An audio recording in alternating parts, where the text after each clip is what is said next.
Bayangkan hancurnya moral bangsa kita, Pak. Saya selesai, Pak Jenderal, selesai pemilu kan saya masih pergi ceramah keliling-keliling. Itu bayangkan kalau serangan fajar dia ganti namanya, Pak, menjadi apa? Sedekah subuh. Astagfirullah. Sogok dia ganti namanya sedekah subuh. Jadi bukan elit aja yang rusak sekarang, Pak. Bukan cuma elit kita yang hancur moralnya, rakyat kita juga hancur. Dan wajar kalau selalu makan barang haram anak kita, jangan pikir dia bisa sholat jamaah di masjid. Nggak. Kenapa? Yang membentuk darah dagingnya barang haram. Saya sholat, Ustaz. Betul Bapak sholat, tapi sholatnya tidak sesuai yang diajarkan Nabi. Dia sholat tapi pikirannya kemana-mana. Allahu Akbar. Tadi duit 100.000, beli pulsa 50.000, beli coto 30.000. Mana yang 20.000 ya? Allahu Akbar, belum dia dapat. Sami Allahu liman hamidah, di mana aku simpannya? Bapak ketawa karena membayangkan diri sendiri toh. Saya sholat, Ustaz. Betul sholat, tapi Bapak sholatnya main-main. Allahu Akbar. Bismillahirrahmanirrahim. Ya kena, ya kena.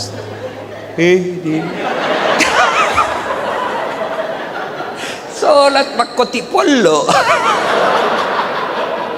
Siapa ajar kau beleng-beleng. Allahu Akbar. Ada juga sholat itu pakai keju-keju. Bapak sholat bayangkan diri sendiri. Mana ada, tidak ada tentara masalahnya. Jangankan bapak-bapak prajurit, Bapak pikir Ustadz Dasat tidak ada masalahnya? Masalah, Pak. Salah satu yang paling masalah buat saya sekarang, banyak janda-janda yang curhat. Benar Jenderal, banyak.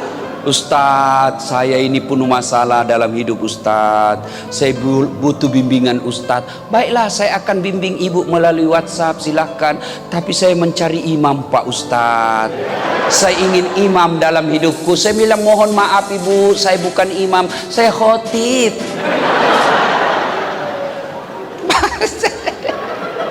Contoh, ada rumah tangga romantis. Panggil istri sayangku, panggil suaminya abangku sayang. Romantis betul. Tapi apa masalahnya? Sampai sekarang masih ngontrak-ngontrak. Ekonomi masalahnya. Ada lagi rumahnya bagus, mobil mewah, tabungan cukup. Apa masalahnya? Suaminya selingkuh, istrinya membalas. Coba, iya toh? Rumah mewah, saling setia, ada lagi masalahnya apa? Tidak punya anak. Ayo, rumah mewah, saling setia, ada anaknya, selesai masalahnya. Anaknya nakal, kena narkoba. Tidak ada rumah tangga, tidak ada masalah. Semua punya masalah. Maka ketika ada masalah, yuk aplikasinya sholat. Yang sederhana aja deh, sederhana saja saya kasih contoh. Waktu kalian mau SMA, tamat SMA, apa masalahmu? Mau jadi polisi. Terima di SPN, sekolah polisi yang tamatan SMA. Sudah itu selesai masalah? Tidak. Masalah baru apa? Penempatan. Mau dapat yang basah. Hati-hati bos, di tempat basah kok gampang tenggelam. Sudah dapat tempat basah, mau lagi naik pangkat, sekolah lagi. Perlu lagi biaya. Sudah sekolah selesai masalahmu? Tidak, penempatan lagi. Sudah penempatan, mau naik lagi pangkat. Pangkat tapak naik sampai bintang 1, bintang 2, bintang 3. Selesai bintang 3, tidak, terancam pensiun. Ayo, mana ada orang tidak ada masalahnya? Bu-ibu, halo ibu. Waktu ibu terima undangan untuk datang pengajian pagi ini, setan kepanasan, setan menggoda, jangan kau datang, lebih baik kau tidur, jangan datang, jangan datang. Itu godaan setan. Alhamdulillah ibu bisa mengalahkan setan di rumah sehingga bisa datang di tempat ini. Apakah bapak-bapak polisi setelah duduk di masjid setan putus asa? Digodanya lagi kita. Nggak usah kau dengar ceramah, nggak usah kau dengar ceramah. Pegang HP-mu, pegang HP-mu. Setan itu HP bos, setan. Mengalihkan perhatian. Orang ceramahnya siaran langsung juga, baru 3 penontonnya, pret. Simpan dulu HP bos, simpan dulu, simpan dulu. Sudah dikasih tahu HP itu setan, masih dipegang HP-nya, bukan lagi temannya setan, tapi kau sudah jadi setan cilaka. Woi bu, simpan dulu HP. Woi, ibu-ibu yang pegang HP, saya doakan suaminya kawin lagi. Mau kau? Jangan coba-coba main mafia tanah, Pak. Bapak itu baca itu pelajaran. 1 jengkal ambil tanahnya orang, 7 petaka langit nanti kau pikul ketika hidup di akhirat. Jangan sampai orang tua saya pernah begitu takutnya kami tentang soal tanah, diserobot kita punya tanah. Apa kata bapak saya? Jangan nak, kau tidak juga miskin dengan diambilnya itu. Kau tidak juga kaya kalau kau pertahankan. Sudahlah, lebih baik kau yang diserobot daripada kau yang ambil haknya orang. Kenapa? Hukum soal tanah, masalah di akhirat. Jangan mau jahat sama keluarga saya, Ustaz. Dia kan masih sepuh 1 kali sama saya. Abu Sofyan itu sepuh 1 kali. Jadi ketika kau terima informasi, jangan telan bulat-bulat. Itu yang orang wartawan bilang check and recheck. Bahasa agamanya tabayun. Karena belum tentu informasi yang kita terima benar. 3 temannya setan di dunia kata Allah. 1 diantaranya ghaniyun mutakabbir, orang kaya yang sombong. Kaya pangkat sombong, temannya setan. Kaya harta sombong, temannya setan. Kaya ilmu sombong, temannya setan. Ada 3 teman setan. Kata Allah dalam hadits qudsi, 3 teman setan. 1 diantaranya ghaniyun mutakabbir, orang kaya yang sombong.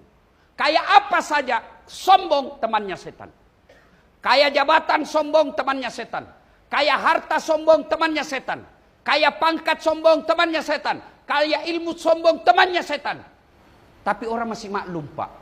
Yalah, wajarlah dia sombong gubernur. Ya wajarlah dia sombong wakil gubernur. Wajarlah dia sombong kaya. Wajar dia sombong cakep. Wajar dia sombong banyak jabatan, banyak hartanya. Wajar. Tapi orang sombong seperti itu temannya setan. Tapi orang masih maklum.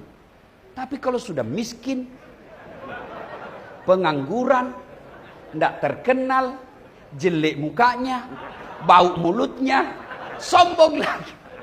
Kau bukan temannya setan, kau sudah jadi setan cilaka. Maka ibu bapak saudara-saudara sekalian, salah satu sebab Allah melaknat Fir'aun karena sombong. Jadi kalau ada pejabat yang sombong dengan jabatannya, itu adalah keturunan Fir'aun. Fir'aun abad 21. Dalam Quran itu Pak, ada beberapa jenis rumah tangga. 1, suaminya beriman, istrinya kafir. Ini keluarga Nabi Lut alaihi salam. Yang kedua sebaliknya, istrinya beriman, suaminya kafir. Nah ini Fir'aun laknatullah alaih. Yang ketiga, istri kafir, suami pun kafir. Siapa? Abu Lahab. Dan yang keempat, istri beriman, suami beriman. Inilah keluarganya Ibrahim alaihissalam. Kira-kira ibu mau seperti apa? Ibrahim? Alhamdulillah. Dengar Pak, mau semua Ibrahim alaihissalam. Tapi ingat ibu, Ibrahim itu alaihissalam 2 istrinya. Langsung dia bilang, ibu, tidak usah Ustaz, Firaun saja.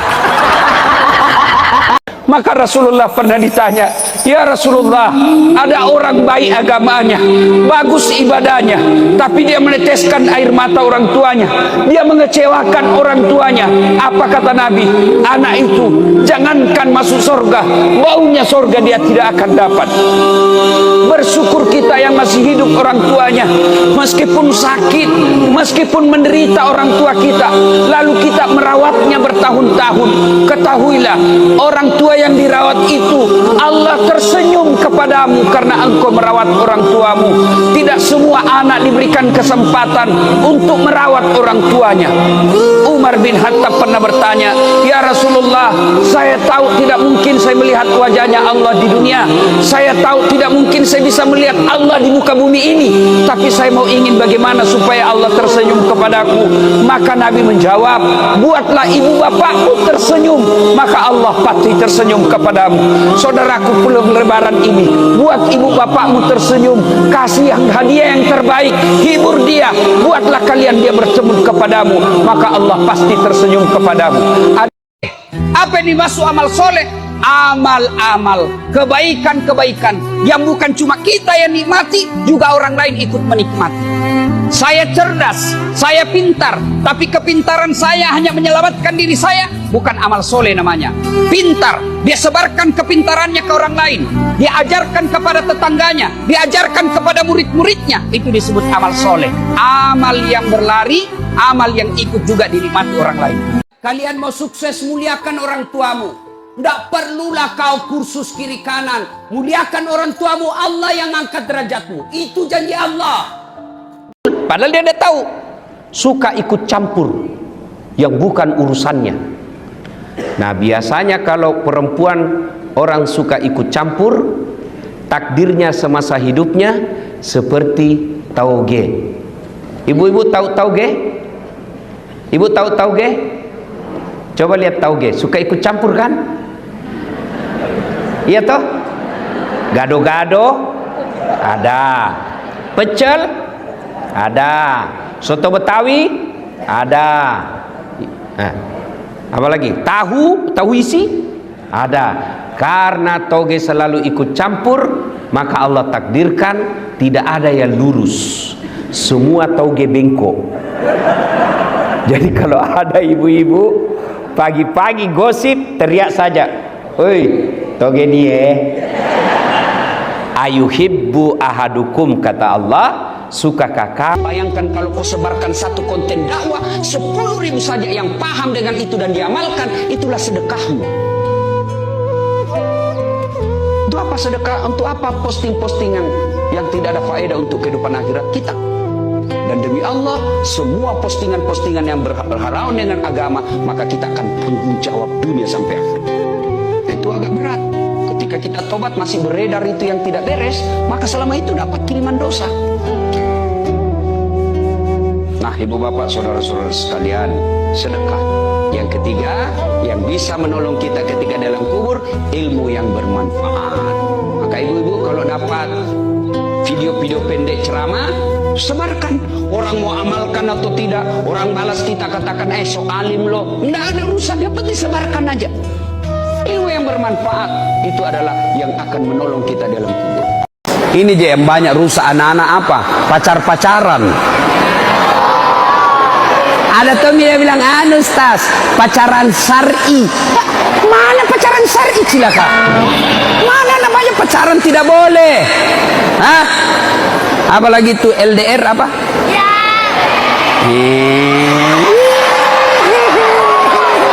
Hei, Dek, jangan mau pacaran, kasih habis waktu.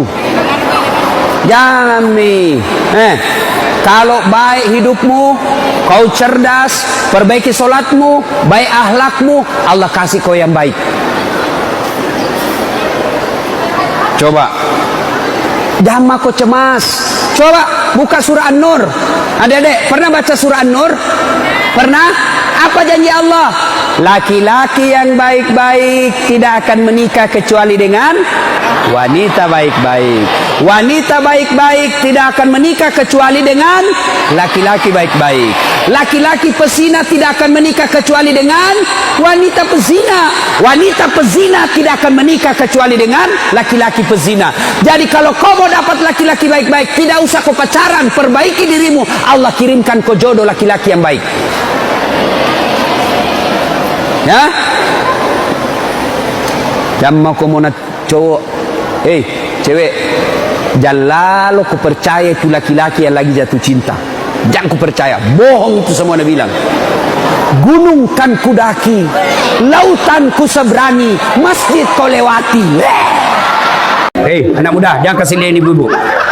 Woi. Kalau kau kencing tidak dapat air, bagaimana caranya? Kalau dalam hutan, kau ambil daun 3 lembar. Jangan kasih lihat ibu-ibu. Ambil daun 3 lembar. Daun pertama gosok ke bawah. Jangan kasih lihat ibu-ibu, jangan lihat ibu-ibu. Daun kedua ambil lagi, gosok ke atas. Ambil daun ketiga, gosok ke bawah. Begitu caranya gosok. Jangan kau gosok begini, tambah kotor. Dan ingat, sebelum kau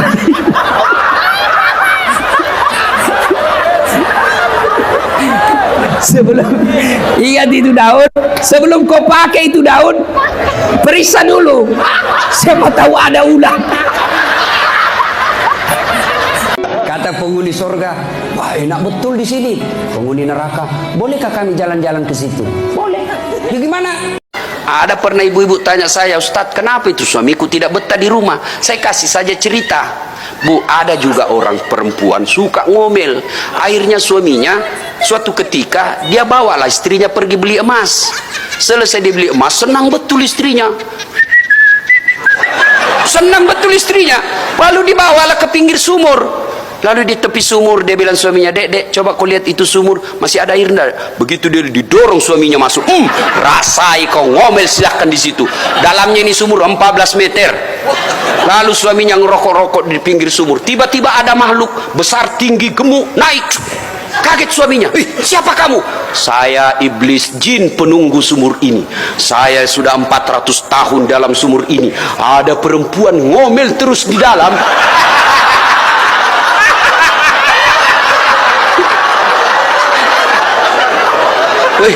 Enggak betah saya. Masya Allah. Jadi Bu, sudah paham Ibu?